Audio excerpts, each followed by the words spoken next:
Ever heard of the name Irma Grese, also dubbed the Hyena of Auschwitz? It's a title that stirs up grim curiosity, doesn't it? Born in 1923, this woman rose to infamy as one of the most ruthless SS guards in Nazi concentration camps during World War II. In today's video, we'll examine her life story, from her troubled upbringing to her horrifying crimes and eventual execution, unraveling the dark truths behind an individual so synonymous with cruelty. Irma Ida Ilse Grese was born on October 7, 1923 in Recken, Mecklenburg, Germany. She was the third of 5 children born to Alfred Grese and his wife, Berta. At first glance, her upbringing may seem quite ordinary for a German family in the early 20th century. However, trouble was brewing beneath the surface even before Irma set foot on her notorious path. The Grese's marriage was strained and rumors swirled in their small village that Irma's father, Alfred, a devout Christian with stern beliefs, was embroiled in an affair with a local pub owner's daughter. In 1936, when Irma was just 13 years old, her mother committed suicide after discovering that her husband was indeed being unfaithful. This traumatic event had a profound impact on Irma and her siblings, permanently darkening the family atmosphere. From that point on, she was raised solely by her father, who was known for his strict discipline and readiness to use physical violence. It's said that he would beat his children for even minor infractions, creating an environment where fear and tension became the norm. According to her sister Helene, Irma had been a timid, compliant child, often bullied at school and too frightened to stand up for herself. She would shrink away and run to avoid confrontation. Given the stern father at home and the death of her mother, it's no wonder that these formative years left their mark on Irma's psyche. Whether or not these early experiences alone can explain the extreme cruelty she displayed later is a matter of debate. Even so, they set the stage for a disturbed personality ready to embrace authoritarian control. By the mid-1930s, the Nazi Party was firmly in power in Germany, and society was being reconstructed under Adolf Hitler's vision. Many young Germans were drawn in by the promises of national glory, economic stability, and a sense of belonging. The Hitler Youth and the League of German Girls, Bund Deutscher Model, were popular organizations at the time, which aimed to indoctrinate German children and teenagers with Nazi ideals. Irma's environment would have exposed her to this fervent nationalism. She was not academically inclined, dropping out of school at an early age, and her prospects were limited. Sources vary on whether she attempted nursing school or worked in a dairy shop, but either way, she found little success in those endeavors. With Germany at war by 1939, more opportunities opened up for young women to serve the Reich, including working in administrative or auxiliary positions for the SS. Her father reportedly disapproved of her interest in pursuing work at Nazi concentration camps. He was conservative, yes, but apparently not enthusiastic about his daughter working in such a brutal environment. Nevertheless, Irma pressed forward, convinced or perhaps seduced by the promise of a stable job, a uniform, and a purpose, no matter how dark it would become. Irma Grese's criminal career in the concentration camp began in July 1942 at Ravensbrück, a camp primarily for women, located north of Berlin. She was only 18 or 19 years old, effectively still a teenager, when she stepped into a realm defined by barbed wire, guard towers, and relentless cruelty. Ravensbrück was infamous for its harsh labor conditions and brutal medical experiments. Surrounded by sadistic superiors and peers, Grese was exposed to an environment where violence and dehumanization were part of daily life. Despite her reputed shyness in childhood, this camp context gave her a twisted form of empowerment. Here, she quickly learned that she could command others, especially those who couldn't fight back. That dynamic seemed to spark something toxic within her. According to testimonies, Grese rapidly found pleasure in tormenting prisoners, a stark turn for someone once too scared to speak up for herself. By March 1943, she was deployed to Auschwitz-Birkenau in German-occupied Poland. Among the entire Auschwitz complex, which included over 40 subcamps, Birkenau was the largest and was notoriously used for extermination on an industrial scale. It was divided into multiple sections surrounded by electrified fences and patrolled by SS guards and their dogs. The period of 1942 to 1945 saw Auschwitz-Birkenau morph into a place of near-constant mass murder. Initially constructed to hold prisoners of war, it evolved to become the epicenter of the Nazis' final solution, facilitating the extermination of European Jews. Later, it also became a transit hub where prisoners were selected for either forced labor or immediate death in the gas chambers. In this macabre environment, Irma Grese would carve out a role that remains infamous to this day. Contrary to her timid past, the concentration camps allowed Irma to wield power without fear of reprisal. She swiftly built a reputation for brutality. Some accounts suggest she was rarely seen without a whip or a pistol. Prisoners dreaded the sight of her because her unpredictable moods often dictated life or death. The brutality she displayed earned her several nicknames, two of the most notorious being the Hyena of Auschwitz and the Beautiful Beast. Her sister Helene recalled that young Irma was far from a confrontational child. But at Auschwitz, Irma relished the authority to strike prisoners knowing they couldn't strike back. Reports claim that she would kick, flog, and humiliate detainees for the slightest perceived infraction or sometimes for no reason at all. This cruelty extended beyond physical violence. Survivors have spoken of her sadistic tendencies, such as forcing prisoners into back-breaking labor or making them stand in line for hours on end, waiting for roll calls that never seemed to end. Dr. Gisela Perl, a prisoner physician in Auschwitz, once stated, "She was one of the most beautiful women I have ever seen." Yet Irma Grese was the most depraved, cruel, imaginative pervert I ever came across. This contrast between Grese's angelic appearance and her sadistic actions is partly why she remains such a polarizing figure in discussions of Holocaust perpetrators. Among the more controversial aspects of Irma Grese's time at Auschwitz, and later at Bergen-Belsen, were the rumors and testimonies of her sexual deviance. Several accounts, including Auschwitz survivor Olga Lengyel in her memoir 5 Chimneys, allege that Grese had affairs with multiple high-ranking SS members, notably Dr. Josef Mengele, the so-called Angel of Death, and Commandant Josef Kramer. Some add that she also engaged in numerous relationships with female prisoners. The stories get even darker. According to survivors, Grese selected certain female inmates as sexual partners. Once she grew bored with them, she would reportedly send them to the gas chambers. Also disturbing is a tale involving a Georgian male prisoner who dared to reject her advances. As punishment, she is said to have dragged his naked girlfriend around by her hair and whipped her until she was nearly unconscious. Then she had the man shot in front of everyone and forced the woman into the camp brothel. Another reported case involves Nina Kaleska, a 16-year-old girl who reminded Irma of her younger sister Helene. Grese supposedly treated Nina with unusual kindness, using her as a messenger or lookout whenever she conducted secret gatherings or sexual encounters in the barracks.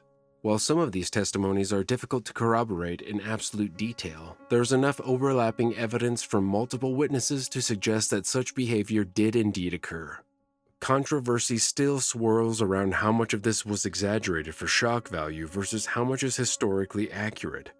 Nonetheless, the consistency of witness accounts, especially from survivors who had no contact with each other, has led most historians to accept Grese's sexual brutality as credible.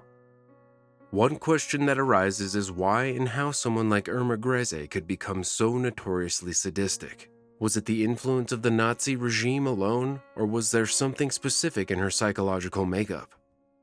Historically, many female SS guards were known to be just as vicious as their male counterparts, but Grese's reputation stands out. Some historians suggest that individuals like Grese finally found an outlet for repressed rage or twisted desires in the concentration camp system, which not only tolerated but demanded cruelty to maintain order. Meanwhile, others propose that Grese might have been psychologically broken from her traumatic childhood, her mother's suicide, her father's physical abuse, and her own experiences of bullying. Still, it's impossible to ignore that many Germans faced similar hardships yet did not choose a path of barbaric violence. An often overlooked detail is that Irma Grese, by many accounts, was no intellectual. She lacked the education or critical thinking skills that might have helped her question Nazi ideology. Combined with the absolute power the SS wielded over defenseless prisoners, the stage was set for a perfect storm of unbridled sadism. In late 1944 or early 1945, as the war began to turn decisively against Germany, Irma was transferred to Bergen-Belsen concentration camp. Josef Kramer, also known as the Beast of Belsen, had become the commandant there, and Grese served under his command. Conditions at Bergen-Belsen were horrendous. Overcrowding, disease, and starvation ran rampant. Prisoners were dying in droves from typhus and malnutrition. Witnesses later testified that Irma Grese was no less cruel at Bergen-Belsen than she had been at Auschwitz-Birkenau. Some accounts even suggest she grew bolder, possibly because the regime was crumbling and her sense of impunity grew. Even as the Allied forces drew closer, Grese allegedly maintained her harsh discipline, exacting punishment on the thinnest pretexts. However, the tides of history were about to catch up with her.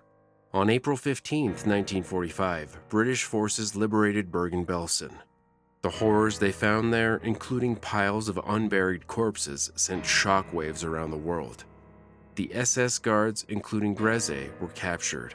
Their darkest secrets were about to see the light of day. The British swiftly organized the Belsen Trail, which began on September 17, 1945. It was one of the first major war crimes trials after the fall of Nazi Germany. Josef Kramer, Irma Grese, and several other guards faced a military tribunal charged with crimes against humanity. Surviving prisoners testified to the acts of torture, murder, and cruelty committed by the defendants. Irma, then just 22 years old, sat among the accused, often fidgeting in her seat. Witnesses recalled her sneering attitude throughout the proceedings, as if unrepentant. She denied many of the allegations, but the evidence against her was substantial. Survivors pointed to her recognizable blonde hair and her proclivity for carrying a whip. One by one, they recounted harrowing stories of violence. Despite attempts at a defense claiming she had only followed orders, the tribunal was not swayed. Grese's complicity in daily atrocities at Auschwitz-Birkenau and Bergen-Belsen was too damning. On November 17, 1945, she was sentenced to death by hanging, along with several other notorious SS guards. British executioner Albert Pierrepoint was selected to carry out the sentences. On December 13, 1945, Irma Grese walked to the gallows. By some accounts, she exhibited a chilling calm. When asked if she had any last words, her final utterance was schnell, meaning quickly in German. She was at the time the youngest woman to die by judicial hanging under British law in the 20th century. Unlike many tragic figures who sometimes garner sympathy in their final moments, there were no tears shed for Irma Grese. Her story, however, did not end with her death. Over the years, Irma Grese has become a haunting example of how ordinary individuals can descend into extraordinary cruelty under totalitarian systems. She represents a disturbing case study for historians, psychologists, and everyday people trying to understand the limits of human morality. Many remain fascinated and horrified by the dichotomy of a beautiful, seemingly angelic young woman who carried out heinous acts with zeal. Even more chilling are those allegations of sexual perversion and the brutal punishments she inflicted on those who rejected or challenged her. To this day, debates continue about how much of the rumored sexual violence is historically accurate. Yet the consistent testimonies from multiple prisoners and the thoroughness of the Belsen trial evidence leave little room for doubt that she was among the most brutal female guards in the Nazi system. You might be wondering, why talk about Irma Grese in such detail? What makes her life story so compelling even today, especially for a middle-aged audience who might feel distant from World War II history? Part of the reason is that her narrative challenges our assumptions about evil, cruelty, and responsibility. Irma was young, very young, and female, which doesn't fit the traditional image of a male, middle-aged Nazi officer. Her cruelty also transcended mere obedience. She actively seemed to revel in the power she had over others. Here's something not commonly known. Some accounts claim that Grese would wear perfume and makeup even in the camps, an incongruous display of vanity among such horrific living conditions. Others have said she kept a flamboyant uniform with custom-fitted jackets, as if to protect a twisted sense of pride in her rank and role. While these details might seem minor, they paint a fuller picture of someone who embraced her position entirely rather than merely followed orders. Another point of controversy lies in whether she fully grasped the moral implications of her actions or if she was psychologically stunted from trauma and indoctrination. Did she never feel remorse or have second thoughts? By all credible reports, it appears not. Her final word of Schnell suggests an unrepentant and impatient acceptance of her fate. An unsettling detail that continues to spark discussions on the capacity for evil in ordinary individuals. Ultimately, Irma Grese's story can serve as a warning. Under certain political and social conditions, combined with personal vulnerabilities, individuals can devolve into unspeakable cruelty. It reminds us that horrors like the Holocaust aren't just about ideologies, they're also about specific people who decide to carry out atrocities. In reflecting on Irma Grese's life and crimes, we confront the worst of what humans can do to one another. Yet there is something undeniably important about keeping her story alive. We must remember that she was not some supernatural monster. She was a human being shaped by historical forces, personal flaws, and a regime that encouraged violence and hatred. Jokes aside, it's sobering to realize just how easy it is for unchecked power to corrupt the vulnerable and the already cruel alike. Historical records serve as reminders that even the most unassuming individuals can become agents of barbarity. As we look back on Irma Grese's life, we're not only studying a past figure but also cautioning ourselves about the future. We must be vigilant in recognizing the warning signs, extreme ideologies, pervasive propaganda, or personal traumas twisted into a capacity for evil. In many ways, understanding figures like Irma Grese gives us a lens into the complexities of human nature.